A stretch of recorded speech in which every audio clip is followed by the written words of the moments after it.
Muy bien, pues me parece que ya es tiempo suficiente para empezar nuestra sesión. Eh, Así que comencemos a reflexionar. Yo creo que una pregunta primaria que hacer en relación a este tema del arbitraje es eh, ¿cuándo nace? ¿Qué tan viejo es el arbitraje? Miren, yo les digo que en realidad el arbitraje como mecanismo de solución de controversias, su origen se pierde en los inicios del tiempo.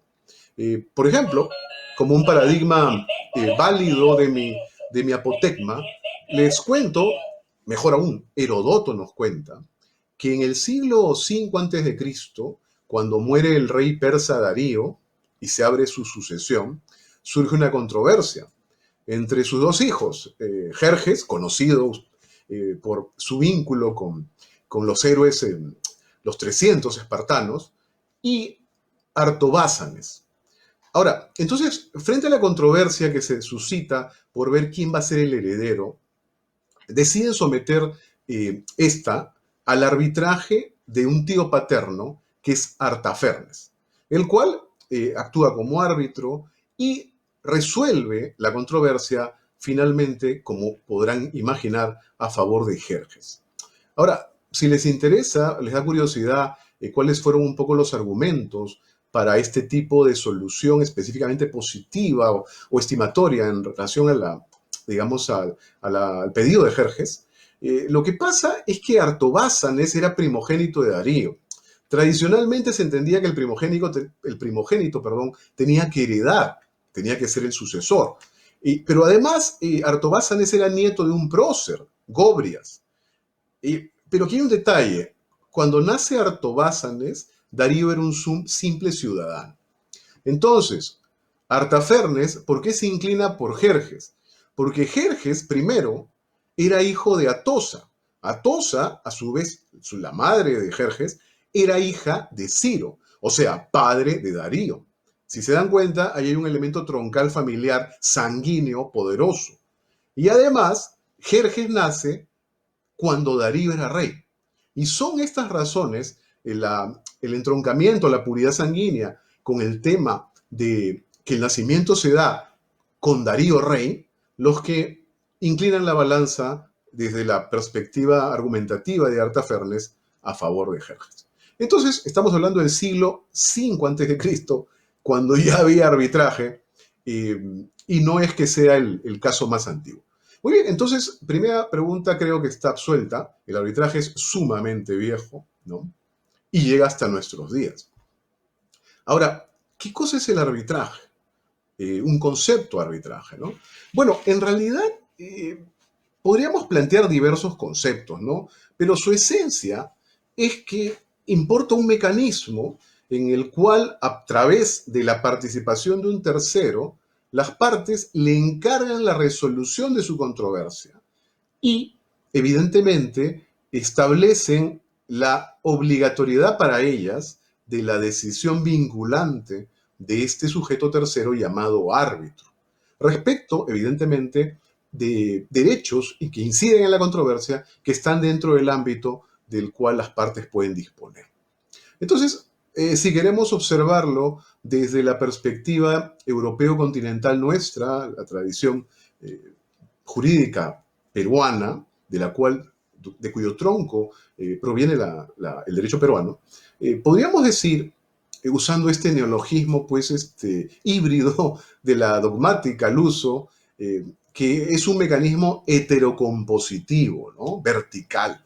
Claro, lo que pasa es que es un neologismo híbrido porque hetero es griego, hetero significa distinto, y compositio es latín, ¿no? Que significa resolución, o sea, entonces, la resolución del conflicto viene a través de la participación de alguien distinto a las partes, por eso un tercero, un árbitro.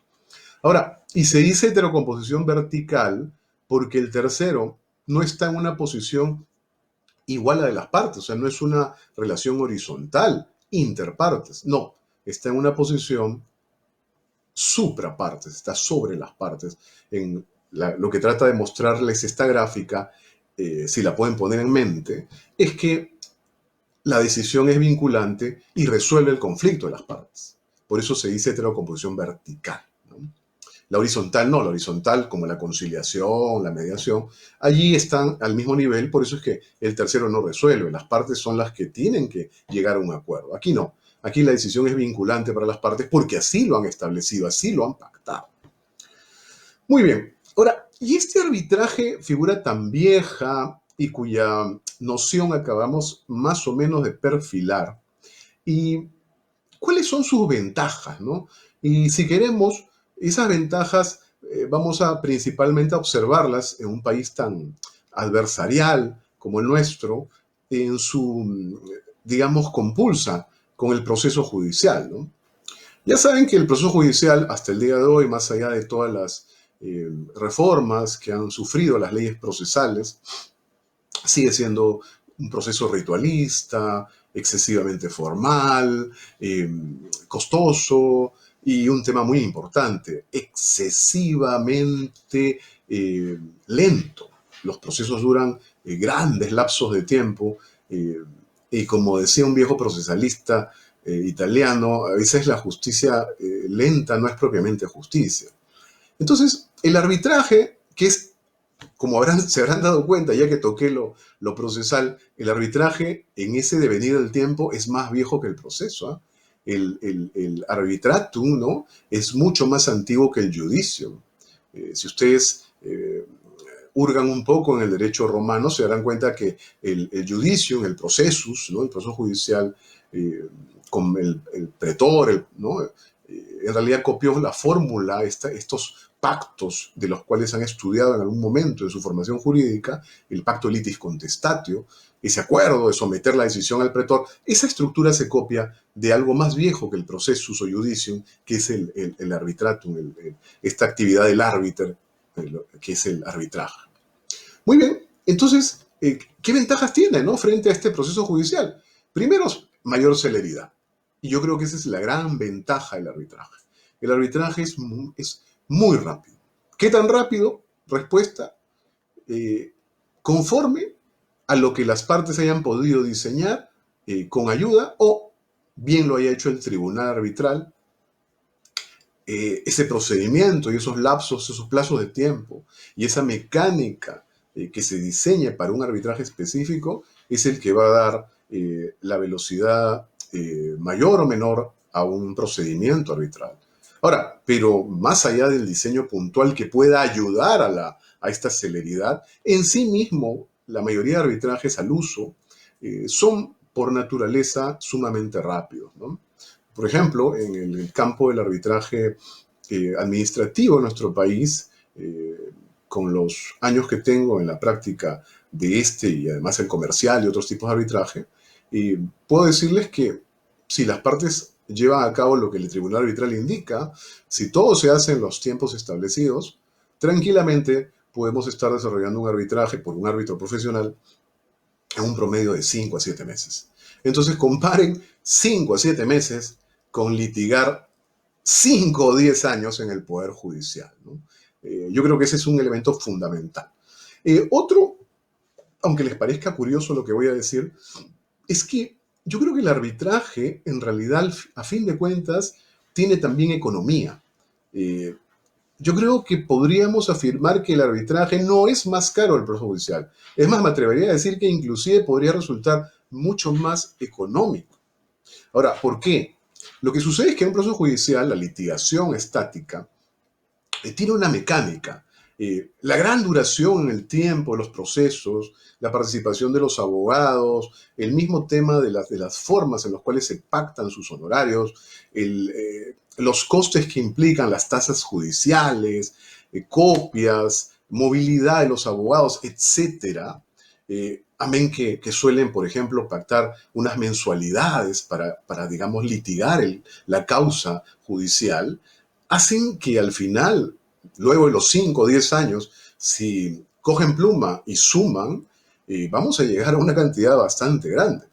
En cambio, en un arbitraje, en esos 5 o 7 meses en que lo vamos a desarrollar, sí, prima facie puede asustar un poco las cantidades que de inmediato son cobradas, pero si luego hacen la comparación con lo que va a resultar de la liquidación final de los 10 años en que este abogado lleve su causa, pues yo creo que el arbitraje tranquilamente podría inclusive ser más barato. Muy bien. Luego, otro componente importante, otra ventaja del arbitraje es su carácter no adversarial. El arbitraje no tiene esta característica, digamos, de adversarios, de enemigos de las partes, ¿no? Que sí existe en el proceso judicial. Bueno, yo diría que esto existe por su propia psicología, su propia mecánica, ¿no? En un proceso judicial, por ejemplo, uno civil, usted no le llega la demanda porque le llega, no es que está pidiendo o acuerda con la otra parte que lo demande.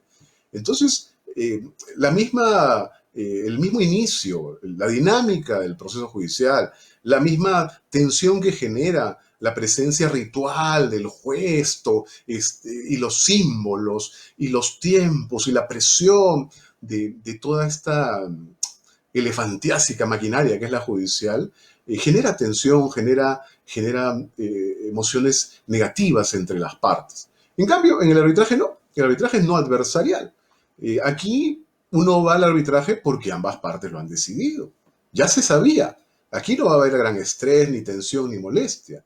Dos, en el arbitraje, como yo suelo decir, es un campo de caballeros en el cual usualmente no sabemos comportar, no solo los árbitros, sino también las partes. Yo he sido, hace ya muchas décadas atrás, he sido procesalista. Antes de estos 19 años que tengo como árbitro profesional, eh, eh, tomé años de mi vida para la litigación judicial y les puedo decir que algunos de ustedes que conozcan esto de manera directa sabrán que ciertamente el proceso judicial genera tensiones y genera esta característica de adversarios de las partes, este estrés. En el arbitraje no. En el arbitraje no estamos sometidos a ritos, no hay por qué usar simbologías como las judiciales, no necesito ni el crucifijo, ni la balanza, ni a Temis, no tengo que estar togado, etc. El mismo lugar se elige por las partes o el tribunal. En realidad, el arbitraje es este mundo pacífico de caballeros.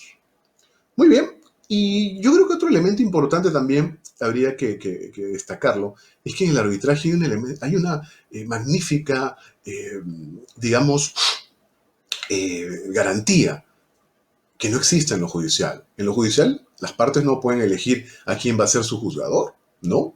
Eso se establece de manera aleatoria. En cambio, en el arbitraje, las partes sí pueden elegir a su árbitro. Es más, el elemento de la selección, designación del árbitro veremos más adelante, es un componente fundamental del futuro devenir de un arbitraje y de su resultado final contenido en el laudo arbitral. Entonces, ese elemento quizás no sea, porque aquí no significa que el árbitro designado es un abogado de la parte, eso destiérrenlo de su cabeza. Los árbitros hemos de ser independientes e imparciales. Pero digamos, hay un componente psicológico interesante que surge de la capacidad que la parte tiene designada a su árbitro. Siente de algún modo que está, digamos, tutelando su derecho y quizá de alguna manera dirigiendo a buen puerto lo que será el futuro laudo arbitral con esta injerencia que tienen designar a uno de los que resolverá, ¿no? Si hablamos de un tribunal plural de árbitros. Muy bien, entonces, si se dan cuenta, tenemos varias ventajas importantes. ¿En qué se fundamenta? Vamos a los fundamentos, ¿no? ¿En qué se fundamenta el arbitraje? Básicamente el arbitraje se fundamenta en el principio constitucional de autonomía de voluntad, ¿no? Este principio constitucional y de carácter privado, ¿no? Ya que hemos estado haciendo la compulsa con el proceso judicial se fundamenta también en una potestad constitucional pública, que es la jurisdicción. Todo el proceso judicial, digamos, surge y tiene su génesis en la jurisdicción, ¿no? Por eso es un proceso jurisdiccional. En cambio, el arbitraje no, su génesis es más bien constitucional también, pero privada. Se basa en la autonomía de voluntad, ¿no? Que es este poder de los particulares para establecer libremente sus relaciones jurídicas, ¿no? Dentro del ámbito de lo que dispongan, siempre que éstas no sean contrarias, evidentemente, a las leyes, a la moral o al orden público, ¿no? Entonces, el arbitraje surge de la autonomía de voluntad. Yo me permitiría una reflexión adicional. Dense cuenta que la autonomía de voluntad podría, desde esa perspectiva, mirarse desde una doble, digamos, segmentación. Así como la autonomía de voluntad constitucional permite a las particulares establecer relaciones jurídicas sustantivas, como son los contratos. Un contrato de compraventa, por ejemplo, en el que traslada a alguien dispone de ese terreno y establece a través de este negocio jurídico la traslación, la transferencia de la propiedad de terreno a otra persona a cambio de un precio. Eso lo permite la autonomía de voluntad. También permite la autonomía de voluntad desde un plano procesal, negocial, que se establezca una vía de solución a las controversias que surjan de este primer pacto sustantivo, de este contrato de compraventa. Y por eso en ese contrato de compraventa se podría colocar una cláusula que permita esta segunda segmentación de la autonomía de voluntad, que es el uso de este mecanismo procesal negocial llamado arbitraje. Porque también las partes precisamente pueden hacerlo porque esto cae dentro del ámbito de lo que disponen, de la disponibilidad. Entonces, así como pudieron contratar y trasladar con ello la propiedad o transferirla, también cuando surjan controversias, por ejemplo, sobre el pago del precio, ellas pueden establecer, y en el mismo contrato, que esa u otras controversias que surjan de este último se sometan a esa solución llamada arbitraje. Ambos extremos, ambas proyecciones forman parte de la autonomía de voluntad. Si quieren llamarle, una proyección es sustantiva y la otra es procesal. Muy bien. Ahora, ¿qué características tiene el arbitraje? ¿No? ¿Qué caracteriza el arbitraje? Y bueno, en realidad hay multiplicidad de características para hacer esta sesión básica, propedéutica. Vamos a elegir algunas, ¿no? Yo diría una primera, la flexibilidad. El arbitraje es flexible, ¿no? Yo suelo llamar, además a esto, plasticidad, ¿no? ¿Y qué significa? Por ejemplo, si ustedes se preguntan en cómo es un proceso judicial, la respuesta ya está predeterminada. Está predeterminada. Y pues volvamos al modelo civil. El proceso sumarísimo es como está en el Código Procesal Civil. Tiene esa estructura. No hay más. Hay demanda, ¿no? Contestación, audiencia única. Se sentencia, se puede sentenciar en la misma audiencia, etcétera, etcétera. Lo que el código indica. No hay más que analizar. Si se dan cuenta, es sumamente estático. En cambio, el arbitraje no. El arbitraje es flexible. Si ustedes se preguntan, ¿cómo es un proceso arbitral? Si yo les doy una respuesta pretendiendo que sea la única y unívoca, no duden que yo sería un total ignorante en derecho de arbitraje. No. La única respuesta es, el proceso arbitral será como las partes lo hayan establecido, en ejercicio precisamente de esta autonomía de voluntad. Para conocer arbitraje, siempre tienen que tener como faro recordar eso. El arbitraje surge de la autonomía de voluntad.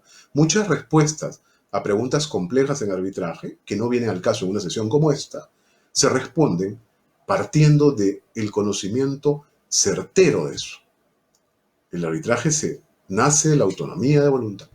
Entonces, volviendo a nuestra pregunta, el procedimiento arbitral, las actuaciones arbitrales, serán como las partes, según su autonomía de voluntad, la hayan establecido, de manera directa o de manera indirecta. Pero así será. Entonces, miren la flexibilidad. Podemos tener un arbitraje en el que haya demanda, contestación y una sola audiencia, sí. Puedes tener un arbitraje que hayan 7 audiencias, también. Puedes tener un arbitraje que haya notificaciones físicas, sí. Puedes pactar que sean virtuales, también. ¿Puedes pactar un arbitraje puramente escrito que no haya audiencias? También.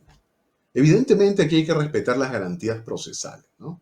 O sea, el arbitraje y su procedimiento puede ser así de flexible, pero evidentemente tienes que respetar garantías, ¿no? Como audiencia, contradicción, igualdad, etc. E inclusive esa flexibilidad, ya que estamos en esta época del coronavirus, eh, puede permitir que el arbitraje tenga un derrotero, las actuaciones arbitrales, virtual, utilizando plataformas virtuales. Por supuesto que sí. Entonces, flexibilidad, ¿no? Muy bien. ¿Cuáles son las clases de arbitraje que existen? Nuevamente voy a cifrarme, voy a sintetizar el asunto y además, a mi gusto, voy a elegir las tipologías que considero las más importantes. Primera, la diferencia entre arbitraje voluntario y forzoso, ¿no? Como se habrán dado cuenta, si he mencionado que el arbitraje se basa en la autonomía de voluntad, es de sentido común concluir que el arbitraje, consecuentemente, tiene que tener un origen voluntario, o sea, su naturaleza debe ser voluntaria. Las partes van al arbitraje porque así lo han pactado. Evidentemente esto es así. Sin embargo, no solo en nuestro país, sino en otros ordenamientos, existen supuestos en los cuales esta voluntad de las partes es sustituida por la decisión de la ley, por una opción legal en la cual ya la voluntad de las partes, como les digo, es sustituida, desaparece. Y la ley establece que sea obligatorio el arbitraje, ¿no? Y en ese caso, pues no hay más que conversar. El arbitraje, para ese tipo de controversias, sencillamente va a ser la única vía y excluye, porque este es un efecto del arbitraje, el acceso al proceso judicial, sea voluntario o forzoso, evidentemente, ¿no? Por ejemplo, ya que vamos a, digamos, simplificar las cosas en esta sesión, este tipo de arbitraje que mencioné, el arbitraje administrativo en contratación pública, es un arbitraje en nuestro país de carácter forzoso, ¿no? Entonces ahí, sencillamente, los contratistas y las entidades, para resolver las controversias, conforme a la ley de contratación del Estado y su reglamento, tienen que someterse a la decisión, estas controversias, a la decisión de, de este arbitraje administrativo y que está regulado plenamente en estos instrumentos normativos. Muy bien, entonces, voluntario forzoso. Vamos a otra categoría. El arbitraje puede ser ad hoc, ¿no? Para esto, latín, ¿no? O puede ser institucional, ¿no? Institutiones, ¿no? O sea, aquí el asunto es en el que radica la diferencia es muy simple. Lo que pasa es que estamos hablando de la gestión y administración. Para hacerme entender, la gestión y administración significa todo lo que requiere la vida de un arbitraje. Quiénes van a ser los árbitros, surgen de un registro, eh, dónde se van a llevar a cabo las audiencias, cuánto van a cobrar los árbitros, cómo va a ser el procedimiento de arbitraje, cuál va a ser su forma, etcétera, etcétera, ¿no? ¿Quién va a ser el secretario arbitral? ¿Cuánto va a ganar? Entonces, toda esa mecánica que tiene que ver con la vida propia de un procedimiento arbitral es la gestión de la administración. Entonces, si usted conoce derecho a arbitraje, este no es el caso en un curso de este tipo, presupongo que evidentemente aquellos que no tienen conocimiento sería recomendable que acudan a una gestión de administración que la lleve a cabo alguien con experiencia. Ahí viene el arbitraje institucional. Hay instituciones arbitrales que son personas jurídicas que se dedican profesionalmente a la gestión y administración de arbitrajes, en la cual uno puede, las partes, encargarle eso, que esta persona jurídica gestione y administre su arbitraje. Ese es el arbitraje institucional. Por contra, si las partes y sus abogados conocen derecho a arbitraje, podría ser recomendable ir al otro tipo, a un arbitraje ad hoc, o sea, para esto. En ese caso, son las partes con el tribunal arbitral quienes van a llevar a cabo la gestión y administración del arbitraje, porque saben lo que hacen y saben cómo hacerlo. Entonces, esa es la diferencia básica, ¿no? El arbitraje ad hoc es aquel en el cual la gestión y administración la llevan a cabo las partes y el tribunal arbitral, y, o, y el arbitraje institucional es aquel en el cual las partes le encomiendan, le encargan la gestión y administración a una institución arbitral, que evidentemente les cobrará por ello, ¿no? Y además tiene toda una suerte de, digamos, de reglas específicas que ya por su experiencia ha ido creando, ¿no? Ya tiene un procedimiento arbitral en su reglamento de arbitraje, tiene reglamento para los aranceles y pagos, etcétera, etcétera, etcétera, ¿no? Muy bien, entonces esa es la diferencia sustancial. Y además el arbitraje se divide en arbitraje de derecho y arbitraje de conciencia, ¿no? Entonces, ¿cuál es la distinción aquí? La distinción básica es la siguiente. Otra vez, significa en qué le dicen las partes al tribunal arbitral respecto al material que va a utilizar, a las reglas que va a utilizar para resolver la controversia. En el caso del arbitraje de derecho, el tribunal arbitral recibe el mandato imperativo de las partes de que utilicen la normativa vigente. Entonces, en ese caso, el tribunal arbitral está obligado a utilizar el derecho vigente. En cambio, el arbitraje de conciencia, o también llamado de equidad, aequitas, ¿no? Latín, aquí las partes le hacen un encargo distinto al tribunal arbitral. No es imperativo, es facultativo. Le facultan a utilizar el derecho si consideran que ese derecho pueda permitir la respuesta o la solución más justa a ese caso concreto. El arbitraje de conciencia, en realidad, es aquel que persigue la solución más justa al caso concreto. Entonces, volviendo a esta compulsa, en el arbitraje de derecho, el tribunal arbitral tiene que utilizar el sistema jurídico vigente, ¿no? Tiene que hacerlo. Y ahí, evidentemente, contrae el uso adicional de jurisprudencia, dogmática, etc. Pero la esencia es las normas jurídicas del caso vigentes. En cambio, en el arbitraje de conciencia, esto no es imperativo, es facultativo. ¿Qué significa? Si el tribunal arbitral observa que la solución del caso es posible de la manera más justa usando el derecho vigente, lo usa y se acabó. Y está bien. Pero si se da cuenta que el derecho vigente no permite la solución más justa, podría apartarse de él, o sea, ni siquiera utilizarlo, recurrir a sus propios criterios de equidad, de justicia, a su saber y entender, ¿no? Y resolver en base a esto, alejándose incluso del derecho. Entonces, si se percatan, esa es la diferencia, ¿no? Imperativo el uso de las normas jurídicas vigentes. En el arbitraje de conciencia es solo facultativo. Podrían usarse como podrían ser preteridas y usarse otro tipo de criterios por el tribunal arbitral para resolver la controversia. Ahora, comentario pequeño, esto no significa que el laudo que se emita con ocasión de estos arbitrajes no exista. O sea, en ambos hay laudo y además no exista motivación. En ambos va a haber motivación. Solo que va a ser distinta como observarán, ¿no?